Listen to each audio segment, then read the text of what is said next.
Simandou, situé dans le sud-est de la Guinée, incarne un gisement de minerai de fer unique au monde à plus de 65% de teneur en fer, dont le début officiel de l'exploitation va transformer le modèle de développement du pays. Le gouvernement a conçu un ambitieux plan d'exécution basé sur l'industrialisation, la logistique et la création de valeur sur un plan local à travers des infrastructures.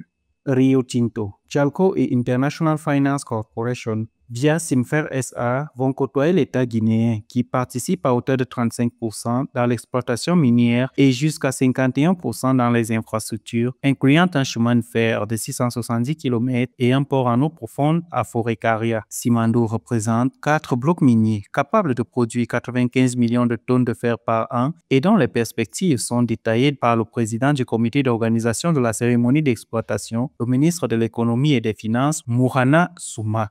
Cela montre à suffisance la dynamique économique de la phase de construction de Simandou.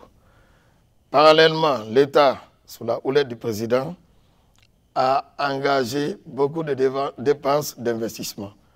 Ces dépenses d'investissement, en moyenne, ont cru de 36% d'une année à l'autre, puisque le pays avait un manque important d'infrastructures. Donc, l'arrivée du général président a permis de commencer à développer des bases de dépenses d'investissement pour les infrastructures routières, pour les infrastructures de connexion entre les régions, et nous avions pu faire plus de 1200 km de routes, et cet indicateur est évolutif. Avec un investissement global de 20 milliards de dollars, le projet intègre des infrastructures, des aciéries pour la transformation locale, des routes et zones économiques. Une approche que le ministre de l'économie et des finances a défendue avec acharnement auprès des partenaires techniques, avec un argument déterminant sur la dynamique, exploitation et développement local. Plus de 5 milliards de dollars seront alloués aux entreprises guinéennes. Les infrastructures ferroviaires et portuaires auront un usage multiple, permettant de dynamiser le commerce, l'agriculture et la mobilité régionale. Le développement de Simandou projette de générer plus de 50 000 emplois, de favoriser le transfert de compétences multiples d'une ampleur inédite et d'avoir un impact déterminant sur le développement socio-économique de la Guinée. L'arrivée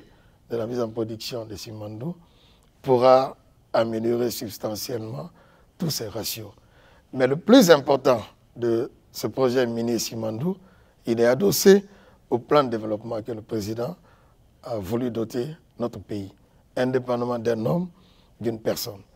C'est ce que nous appelons Simandou Vision 2040, qui est un outil de planification et de développement sur les 15 prochaines années, qui va permettre de transformer la Guinée en une économie émergente. Le programme Simandou 2040 trouve son origine dans les orientations données par le président de la République Mamadi Doumbouya lors du Conseil des ministres du 30 mai 2024 qui a instruit au comité stratégique l'élaboration d'un plan de développement sur 15 ans adossé au potentiel du méga-projet intégré mine-infrastructure de Simandou. Pour la Guinée, le projet minier de Simandou est un levier de souveraineté et aussi une conviction d'un développement durable qui s'appuie sur la valorisation intelligente des ressources naturelles et une gouvernance économique innovante tournée vers le bien-être des populations. La réussite de Simandou sera un modèle de référence pour toute l'Afrique.